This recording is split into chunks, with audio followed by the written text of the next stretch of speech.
start even een heel gezellig muziekje. En wij hebben ondertussen contact met niemand minder dan Lex Uiting. Lex, goedemorgen. Wil, goedemorgen. Lex, ik krijg van de regie door dat jij thuis bent, maar dan in Amsterdam. Leg dat even uit, dat begrijp ik niet. Wat begrijp je daar niet aan? Ik dacht dat thuis van jou Venlo zou zijn of zo, of Limburg. Nee, zeker, nee. Zeker thuis is Venlo Limburg, ja. Maar mijn huis staat nu toevallig in Amsterdam al een paar jaar. Ja, dat klopt, want we kunnen jou lekker volgen altijd. Niet alleen via de sociale media, maar natuurlijk ook gewoon op tv. Want ik zag jou volgens mij afgelopen maandag nog even tussen 5 en 6 op de nationale tv. Zou het kunnen?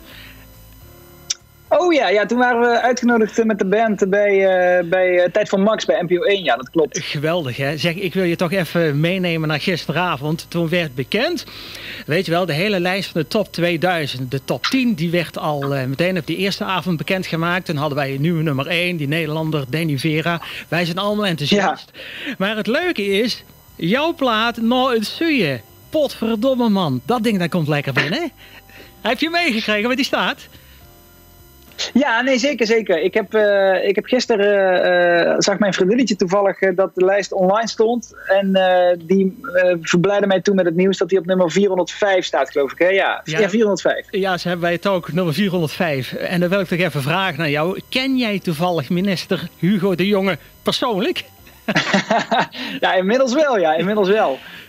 Dat is leuk hoe die dingen kunnen lopen, hè? Ik bedoel, jouw plaat, die draaien we hier ondertussen al een paar jaar. Geweldige plaat. Dankjewel. En als dan zo'n minister er ook nog even aan meedoet. Nou, ik vraag me af, hoe heb je dat gefixt? Ja, dat was heel bizar, want ik moest hem... Kijk, ik werk als presentator en reporter voor RTL Boulevard. Ja. En ik moest de excellentie gaan interviewen voor een uitzending die we rond kerst geloof ik gaan uitzenden. Wat langer interview. Dus ik moest een half uur op zijn kantoor op het ministerie van VWS, zeg maar het epicentrum van waar de coronacrisis bestreden wordt. Dan moest ik even een half uurtje wachten, want hij was te laat en de vorige afspraak liep uit. En dus ik had alles opgebouwd, lichtcamera, nou, je kent het wel, kopje koffie. En hij komt een half uur later binnen en begint uit het niks, zonder dat ik hem nog gedag had kunnen zeggen, te zingen van Kom Lodders Noord Siergon, met zijn Zeeuwse accent. Oh, ja. Dus ik denk van, hoe is het hem ingefluisterd of hoe kan dit nou? Maar hij heeft dus via Raymond Knops, de staatssecretaris, een paar jaar geleden dit liedje leren kennen. En steeds als, hij vond een prachtig liedje, heeft het uit zijn hoofd geleerd. En steeds als Hugo de Jonge dus op werkbezoek naar Limburg gaat, dan filmt hij zichzelf, terwijl hij dat liedje zingt, Kom Lodders Noord Siergon. En dan stuurt hij dat dus naar Raymond Knops. Dus hij is echt fan, kan je bijna wel zeggen, van dit liedje. Ik vind het sowieso fijn dat die top 2000 zo gevarieerd is. Dus niet alleen maar Amerikaans spul of spul uit de Randstad. Nee, er zit gewoon lekker wat bij, ook uit de provincie. Want kom je nou uit de Achterhoek, daar hebben wij al jaren die bandjes die ook allemaal optreden bij de Zwarte Cross. Maar gelukkig hebben wij hier in de buurt ook onze eigen bands. Al 25 jaar draaien wij, als ik in 30 jaar is de muziek van Rauw en Hezen. Die hebben hier voor ons echt wel landelijk een paar deuren geopend. En regionaal hebben wij tientallen bandjes waar we zo vaak van kunnen genieten. Maar met jou gaat het volgens mij lekker, hè, de laatste 5 jaar. Nou ja, mijn ambitie is het vooral om het komend jaar Maak Samen den Daagje in de top 2000 te krijgen. Dus misschien moeten we daar een actie voor gaan verzinnen. Ja, precies. Maar dan je nieuwste plaat, afgelopen jaar. Hoe ben je daartoe gekomen? Wat was je inspiratie? Nou ja, de inspiratie kwam eigenlijk concreet vanuit het ziekenhuis zelf. Want die vroegen mij van, we willen graag het personeel een steuntje in de rug geven, een bedankje geven. Wil je een liedje op maat schrijven voor het zorgpersoneel en alle andere medewerkers van Vicurie. Dat is het ziekenhuis in Venlo en Venray. Dus eigenlijk voor de regio Noord-Limburg.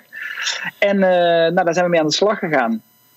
En toen hebben we een liedje gemaakt het moest in december uitkomen, dat wisten we. En toen dacht ik van ik wilde eigenlijk geen liedje maken per se over corona of over dit jaar. Want het is natuurlijk een zeer atypisch jaar. Maar ik wilde echt een soort gevoel creëren van, dit is december, je kijkt terug naar het afgelopen jaar. En er zijn mooie dingen gebeurd. Er zijn mensen bijgekomen. Daar gaat het eerste coupletje dan over. Kindjes die worden geboren. En daar zijn ook mensen ons komen te ontvallen. Daar gaat het tweede coupletje over.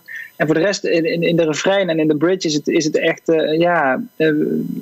schouder aan schouder zijn we blijven staan. Om toch, no matter wat er gebeurt, voor fijne of voor stomme dingen in zo'n jaar, dat we toch altijd positief naar de toekomst proberen te blijven kijken. Ja, want als je goed naar de tekst luistert, ik denk dat we allemaal er een heleboel dingen in herkennen. Die onszelf overkomen zijn en anders wel in de straat of in het dorp. Het is zo herkenbaar. Misschien dat het ook daarom wel zo goed aanspreekt. Ja, dat hoop ik, Wil. Kijk, jij zegt het. Ik vind dat fijn om te horen dat het dus ook stiekem breder is dan de mensen voor de zorg. Kijk, natuurlijk is het voor de mensen van de zorg. En het is op hun... op die inspiratie is het geschreven en gemaakt. Maar als het dus blijkbaar verder gaat dan het doel wat het eigenlijk namens mij had, ja, dat is alleen maar top, man. Nou zag ik jou afgelopen zomer ook nog in de tuin in Venray optreden. Hoe was dat? Was je daarbij? Nee, helaas was ik daar niet live bij, maar ik kon het wel volgen via de livestream natuurlijk. Nee, want weet wel, een heleboel artiesten die kunnen weinig doen, maar in de zomer hadden wij een periode van, ach ja, dan staan er toch artiesten even buiten op het plantsoen voor een bejaardenhuis of voor een zorgtehuis of voor een ziekenhuis. En toevallig op die manier zag ik jou ook in Venray even optreden met een band, akoestisch in de tuin. En dan konden wij even lekker meekijken. Heb je meer van die dingen gedaan afgelopen jaar? Nou, eigenlijk niet. We hebben op één dag, toen ik geloof 5 concertjes gegeven. Ja. En dat had te maken met de vorige single, zeg maar, Lotte we Proten. Dat gaat dan heel erg over de band die ik met mijn vader heb. En dat we wat moeilijker altijd met elkaar hebben kunnen praten. Dat nu veel beter gaat, gelukkig. Dus daarom Lotte we Proten. En toen hebben we eigenlijk heel Limburg en Nederland opgeroepen van stuur nou een kort filmpje van jou en je vader in. Dan kunnen we die in de videoclip zetten. En als je dan zo'n filmpje had ingestuurd, daar hebben we dan weer 5 mensen voor uitgekozen, waar we dan op de bewuste vaderdag die zondag in de tuin of in de woonkamer op 1,5 meter afstand zijn gaan optreden met een paar liedjes. Ik denk wel dat je het mist, hè, het optreden. Want je werk staat hoofdzakelijk op dit moment, tv. Maar ik denk toch dat een muzikantenbloed op een gegeven moment in het voorjaar wel weer echt, dat je toch ook wel los wilt, is het niet? Ja, ik kan eigenlijk bijna niet wachten. Kijk, eigenlijk was het pas ons debuutseizoen afgelopen jaar. Hè. We hebben dan in 2019 op het Zomerparkfeest, dat festival in Venlo, hebben we onze debuut live show gehad. Nou, dat was super tof. Daar stonden opeens 20.000 mensen voor mijn neus. En toen kwamen er een stuk of 10, weet ik veel, boekingen van Schwaanpop en Geulpop en weet ik wat allemaal. Daar had ik heel veel zin in. En dat werd dus natuurlijk eigenlijk in het eerste jaar dat we konden spelen, werd dat allemaal afgezegd. Dus ik kan nu niet wachten om... kan ik me voorstellen. Om met die band weer aan de slag te gaan, ja. Ja, de theatertour stond in feite ook nog op het programma. Heb je enig zicht wanneer die van start gaat? Kun je iets zeggen van, misschien houden we ons op april? Of misschien wordt het eigenlijk toch wel na de grote inenting dat we richting september gaan? Of valt er eigenlijk ook nog niet veel over te zeggen? Ja, ik pak mijn agenda erbij. Ik zie dat gewoon. Dat is gewoon magnifiek, man. Hoe we dat hier op tv kunnen volgen. Ja, de eerste staat gepland voor 16 januari in Venlo. 3 keer. Maar ik denk dat volgens mij is dat al weer afgezegd. Want volgens mij hebben we lockdown tot de 18e of zo. 18, 19, dus dat gaat... nee, het is al afgezegd. Nee. Ik zie 7 maart weer staan. Dat zou misschien net kunnen. Maar ik ga er eigenlijk vanuit dat pas in de zomer of zo. Kan. Dat denk ik ook. Zeg Lex, jongen, ik wil je bedanken. We gaan natuurlijk even die nieuwe plaat draaien. Is er nog iets dat je even boodschap of zo mee wil geven? Kerstgroetje?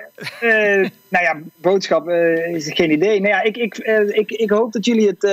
of dat Geet allemaal woordkit maken deze week. Ik zou het leuk vinden als je dan na mijn platen ook nog eventjes die nieuwe Maak Samen den Dag kunt draaien. Dat zou ik persoonlijk gewoon leuk vinden, omdat ik dat een tof liedje vind. Ik zoek hem meteen even op. Lex, hartstikke bedankt. Ik wens jou fijne dag, fijne kerst. En ik hoop dat we elkaar komend jaar ergens in de theater of zo kunnen zien. Nou, ik ga eens even rustig achterover zitten en luisteren hoe jij mijn nieuwe single aankondigt. Beste parochianen. Nee, Lex, hartstikke bedankt. Afgelopen jaar. Rustig.